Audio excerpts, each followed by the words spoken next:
Imagine being jolted awake at 2 a.m. as your HOA kicks down your door, only for everything to change when they spot your FBI jacket hanging on the wall. You're sound asleep, wrapped in that heavy comfort that only comes when the world outside is still, when suddenly the peace rips apart.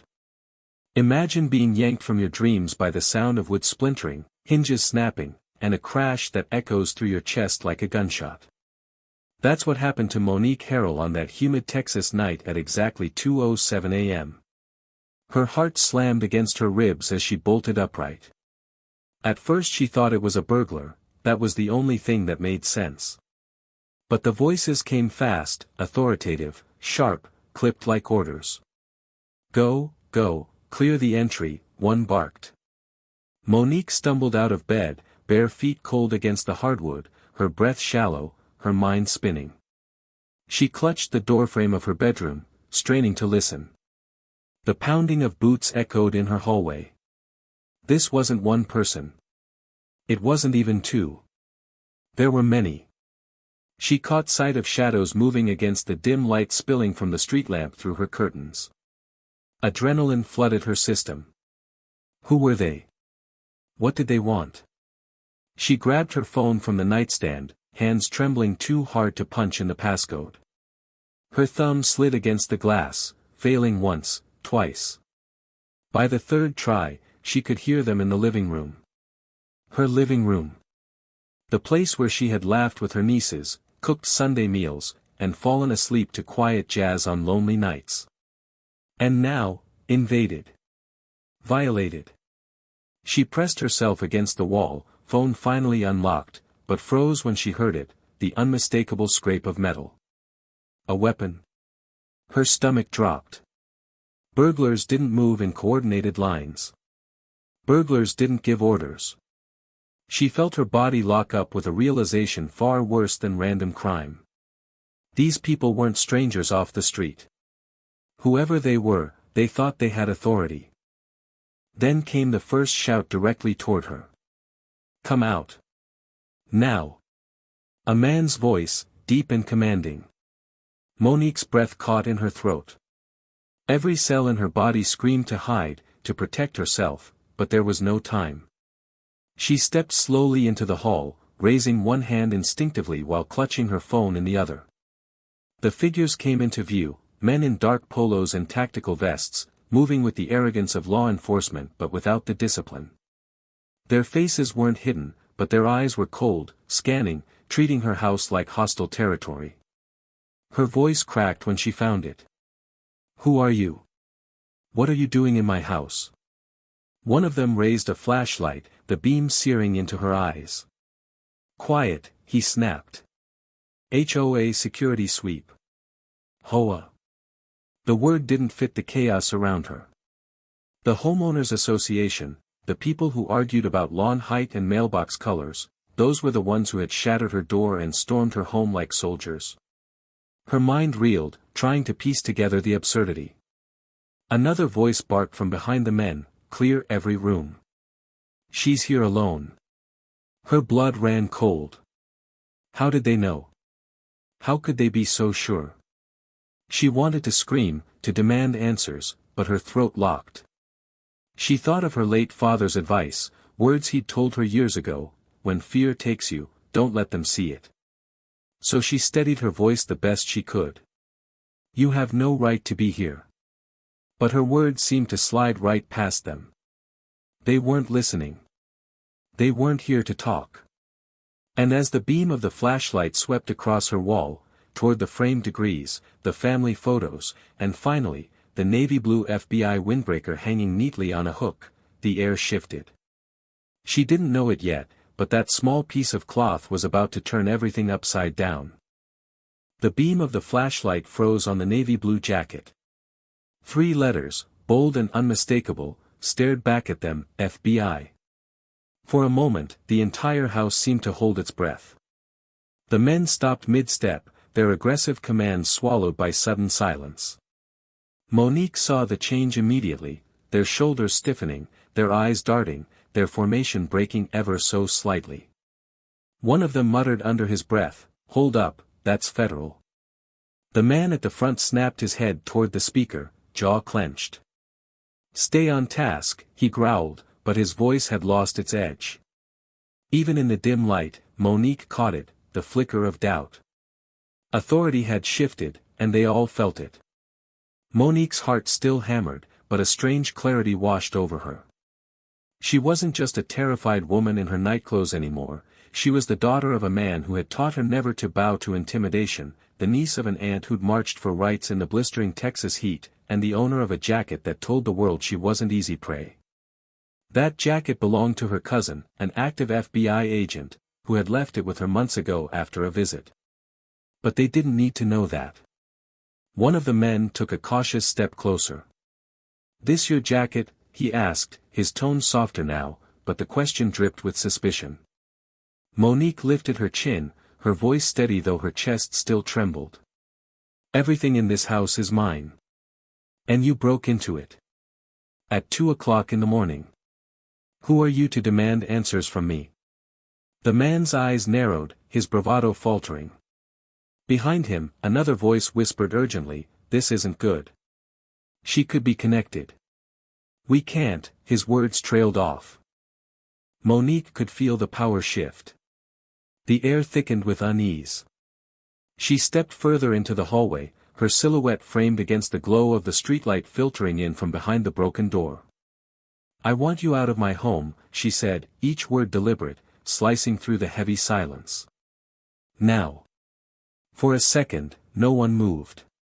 Then, as if by instinct, two of them exchanged nervous glances. The swagger they had walked in with, the kind of reckless dominance used to scare homeowners into silence, was unraveling thread by thread. The man with the flashlight finally lowered it, the beam falling to the floorboards. His lips pressed into a thin line. "We received reports," he muttered vaguely, avoiding her eyes. "Reports of what?" Monique shot back, her voice growing stronger. "That a black woman lives too confidently in her own home. That I dare sleep under my own roof without permission from you." Her words cut deep, sharper than any weapon. The men shifted uncomfortably, their silence confirming everything she needed to know. This wasn't about safety. This wasn't about rules. This was about control, about intimidation dressed up as authority. Her pulse still pounded, but anger had now taken root, firm and unshakable. She pointed to the jacket hanging on the wall, letting its presence speak louder than anything else. "Do you see that?" she asked, her voice cool and steady. "That means people in this house are connected to a system far bigger than your HOA power games. And when I make a call, it won't be a neighbor answering, it'll be federal." The words landed heavy. A few of the men stiffened, the weight of possible consequences dawning on them. They hadn't expected resistance, hadn't expected their midnight show of force to unravel into potential exposure. One finally muttered, "We should go." But the leader, unwilling to lose face, lingered. His pride burned hotter than his common sense. He glanced once more at the jacket, then at Monique, standing unflinching in her hallway, phone still clutched tightly in her hand. He opened his mouth to speak, but no sound came. The silence between them stretched taut, almost unbearable, until finally, without another word, he motioned to his men. One by one, their boots thudded against the floor as they filed back toward the broken door. The sound of their retreat didn't soothe Monique, it only fueled the fire building in her chest. Because now, she knew this wasn't over. They had crossed a line they couldn't erase, and she wasn't about to let them walk away without accountability. As the last man disappeared into the night, leaving shattered wood and silence in their wake, Monique stood in the wreckage of her doorway. Her hands still shook, but her voice, when she finally whispered into the dark, carried the weight of certainty, "They'll regret this." The silence after their departure was almost unbearable. The hum of the Texas night drifted through the shattered doorway, the chirp of crickets, the distant whir of a car on the highway, but to Monique it felt like the quiet before a storm. Her living room was wrecked, the doorframe splintered, the lock hanging useless, shards of wood scattered across the floor she had polished just the evening before. She stood still for a moment, staring at the wreckage, forcing her breath to slow. The adrenaline that had carried her through the confrontation was fading, and in its place came the tremors of shock. Her knees weakened, but she didn't collapse. She wouldn't. She walked slowly toward the broken doorway, stepping around fragments of her own home as if they were sacred. The night air hit her skin, sticky and heavy, carrying the faint smell of rain-soaked earth. She looked outside. A few neighbors had already emerged, their silhouettes hesitant under the dim glow of porch lights. Whispers carried across the street like restless ghosts. Was that the HOA? I heard shouting, Boots. Why her house? Monique's jaw tightened. She could feel their eyes on her, eyes that carried curiosity, confusion, but also judgment. In a community like this, the truth didn't matter at first glance. What people saw, what they assumed, always spoke louder. And for a black woman living alone in a suburban neighborhood, assumptions were dangerous currency. She wrapped her arms around herself, not in fear, but in resolve. Let them stare. Let them whisper. She would not cower. She reached for her phone, the glow of the screen illuminating her determined face. Her thumb hovered over her cousin's number, Special Agent Darren Harrell. She could picture his reaction already, outrage, swift promises, the machinery of justice grinding into motion. But a small voice inside her told her to wait. Not yet. Not out of desperation. She needed clarity first. Instead, she dialed the police non-emergency line. The irony didn't escape her, calling the very system that too often failed women who looked like her, the very badge that had been used to justify intrusions far worse than this. But she wasn't calling for rescue. She was calling for record. For documentation. For proof. When the dispatcher's voice crackled through, Monique spoke with calm precision. This is Monique Harrell, homeowner at 124, Southbrook Lane. My house was forcibly entered at 2:07 a.m. by individuals identifying themselves as HOA security. I need an official report logged. Yes. I'll be waiting. She ended the call and turned toward the small crowd that had gathered across the street. A few neighbors lingered, hesitant, clutching robes tighter against the night air. Some looked sympathetic, others wary. One woman whispered loud enough for Monique to catch, "She must have done something to make them come like that." The word sliced through her, sharp and familiar. The presumption of guilt. The reflexive belief that authority does not act without cause. That if she was targeted, she must have deserved it. Monique squared her shoulders, meeting the woman's gaze directly. "The only thing I did," she said, voice clear across the street, "was live in my own home. That's all it takes sometimes." A hush fell over the group. No one answered. Some shifted uncomfortably, others dropped their eyes. But Monique didn't linger.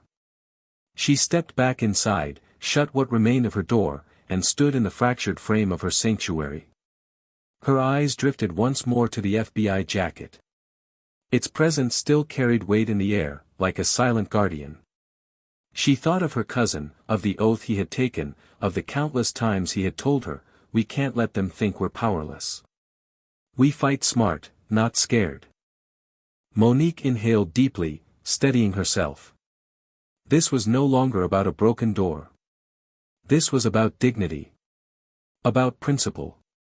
About refusing to let a system of petty tyrants dressed up as community leaders strip her of the safety and pride she had worked for. She reached for a notepad from the coffee table and began to write, every word they had shouted, every command, every face she could remember. Tonight, they had tried to remind her she was small. But tomorrow, she would remind them she was anything but. The officers arrived just before dawn, their headlights sweeping across the street as the patrol car rolled to a stop in front of Monique's broken door. The neighbors scattered like leaves caught in a gust, retreating behind curtains and blinds. Watching. Always watching, but never standing beside her. Monique stood tall in her doorway, the cool night air pressing against her skin, as two uniformed men stepped out of the cruiser.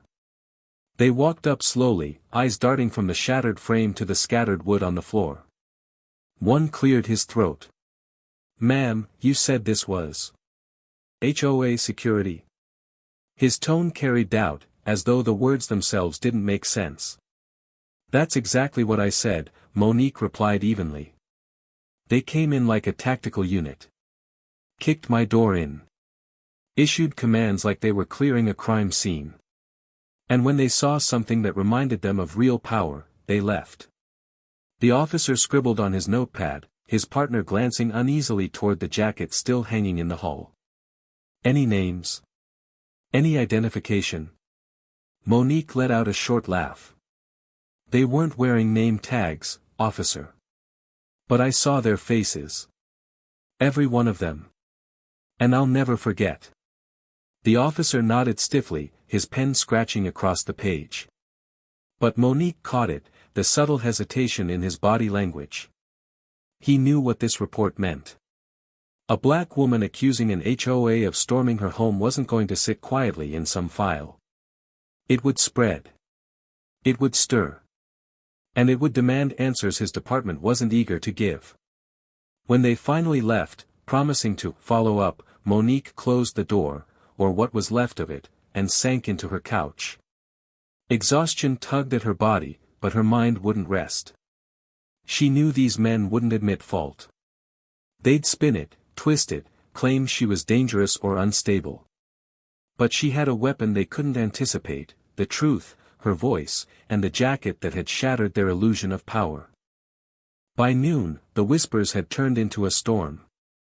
Neighbors knocked on her door, some timid, others brimming with false concern. "Are you okay, Monique? We heard such a commotion. You know, the HOA only ever acts in the community's best interest." Their words were honeyed, but their eyes betrayed fear, fear that she might make noise, that she might not play the quiet role they expected of her. Later that afternoon, the HOA called an emergency board meeting. Monique wasn't invited, but she didn't need an invitation. She walked in with her head high, the room falling into silence as she entered. 12 pairs of eyes turned on her, darting nervously to one another, searching for someone brave enough to speak. The president, a silver-haired man with a polished smile and eyes that had never held warmth for her, finally cleared his throat. "Ms. Harrell, this meeting is private." Monique didn't blink. "So was my home," she said, her voice steady. "Until you decided it wasn't." The room stilled. The polished smile slipped, replaced with a scowl. "We had reason to believe." "You had reason to intimidate," Monique cut in, stepping closer, her voice resonant with restrained fury. "To remind me that my place in this neighborhood is conditional. To show me that my safety doesn't matter as much as your control." She leaned forward, eyes locked on his. "But you made one mistake. You left me standing." Her words cracked the facade of authority around the table. A few members shifted in their seats, shame flickering across their faces. Others looked away entirely. Only the president held her gaze, though his confidence had dulled, chipped away by her calm defiance.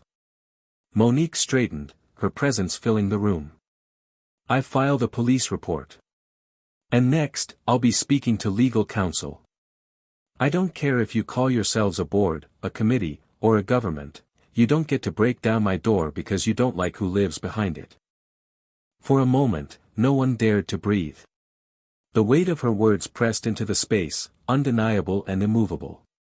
Monique turned to leave, but paused at the doorway, her voice softer now but laced with steel. "You wanted to show me fear. Instead, you showed me exactly where you're weak." And with that, she walked out, leaving the room in silence, their power fractured by the very woman they tried to crush. The days that followed were a blur of paperwork, phone calls, and quiet determination. Monique barely slept, her front door covered temporarily with plywood while contractors scheduled repairs. Each time she passed the splintered frame, the image seared into her memory, a reminder that her home, her sanctuary, had been violated by people who believed their power reached beyond the law. But if they thought she would shrink into silence, they had misjudged her entirely. Her cousin Darren arrived 2 nights later, FBI credentials clipped neatly to his belt. He walked through her house slowly, eyes scanning every detail with the discipline of someone trained to see what others missed. They thought they were above the law, he said, his voice low but steady. But this? This is federal territory now. Forced entry, intimidation, civil rights violations. You were targeted, Monique. And they're going to answer for it. For the first time since that night, she felt a flicker of relief. Not because Darren promised justice, but because his presence reminded her she wasn't alone. She had family. She had history. She had a lineage that refused to be erased. Within a week, her story spread. First, a brief article in the local paper, homeowner claims HOA forced entry. Then larger outlets picked it up. Headlines framed the situation differently depending on who wrote them. Some painted her as a victim. Others hinted at exaggeration. But one truth cut through the noise, her FBI connection. That detail turned whispers into outrage. What had begun as a midnight raid intended to scare her into silence had now become a public scandal that threatened the very foundation of the HOA's control. The legal process was grueling. Depositions, hearings, endless paperwork. The HOA's attorneys tried every tactic, downplaying the incident, spinning lies about suspicious activity at her residence, even insinuating that her presence in the neighborhood had long been a concern. It was coded language, but Monique understood every word. They weren't just defending themselves, they were clinging to a system built on exclusion. But Monique never flinched. In the courtroom, she sat tall, every question answered with calm precision. When their lawyer asked, "Why didn't you comply with their security instructions?" she leaned forward, her eyes locked on his. Because no homeowner should have to comply with strangers breaking into their home. My safety isn't negotiable. Her words echoed in the chamber, carrying a weight that silenced even those who doubted her. Each testimony chipped away at the board's defenses, exposing the rot beneath their polished veneers. The HOA president, once so smug and untouchable, now avoided her gaze, his arrogance replaced with the hollow eyes of a man cornered by his own corruption. Months later, when the verdict came, Monique felt no surprise, only affirmation. The court ruled in her favor, unlawful entry, damages awarded, punitive measures against the HOA leadership. More than money, it was acknowledgement. Validation that her dignity had value, that her rights could not be trampled without consequence. But for Monique, victory wasn't measured in dollars or judgments. It was measured in the quiet strength she carried forward, in the neighbors who now looked at her not with suspicion but with respect, in the young black girl down the street who whispered to her one afternoon, "Miss Monique, you're brave." She smiled at that child, kneeling to meet her eyes. "Bravery isn't about not being scared," she said gently. "It's about standing tall even when they try to knock you down." That night, as the new door was finally fitted into place, Monique stood in her living room staring at the FBI jacket still hanging on the wall. She thought about how a single piece of fabric had turned the tide that night, not because of what it represented on its own, but because it had forced her intruders to see her differently, if only for a moment. But Monique knew better. Her strength had never come from a jacket or a symbol. It had come from within, from a lifetime of enduring, resisting, and rising above. And as the house filled once again with silence, this time peaceful, she whispered to herself, "This home is mine. This life is mine. And no one can take that away."